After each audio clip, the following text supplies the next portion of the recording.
يا عالكسفة اللي انت فيها يا احمد يا شوبير. احمد شوبير النهارده كان مستضيف امام عاشور على قناة النادي الاهلي في برنامج حارس الاهلي. احمد شوبير سأل امام عاشور ايه اللي حصل قبل ما تيجي النادي الاهلي. امام عاشور قال له انا رحت ميتلاند الدنمارك وكان نفسي اكمل فيه، بس حصل لي اصابة ورجعت تاني لنادي الزمالك. اتمرنت من اسبوع لاسبوعين في نادي الزمالك، وكنت بكلم الناس في نادي الزمالك اللي انا عايز ارجع النادي تاني، بس مفيش حد كان بيرد عليا، سواء اللي هم عايزين يرجعوني ولا مش عايزين. في الاخر لقيت واحد بدون ذكر اسماء بيقول لي ادفع ال2 مليون دولار لميتلاند واحنا نرجعك تاني الزمالك. قلت له طب وانا هجيب منين؟ ساعتها كلمني كابتن امير توفيق وقال لي الاهلي عايزك، وطبعا طب الزمالك مش عايزني وانا حاولت ان انا ارجع وخلاص ادارة الزمالك مش عايزاني.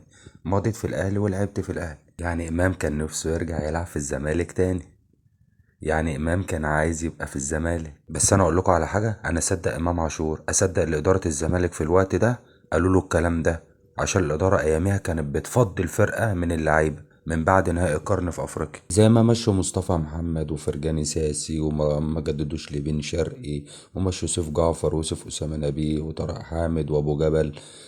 تحس اللي مرتضى منصور كان متسلط علينا، تحس اللي هو كان بيقود مؤامرة اللي هو يفضي الجيل الذهبي لنادي الزمالك.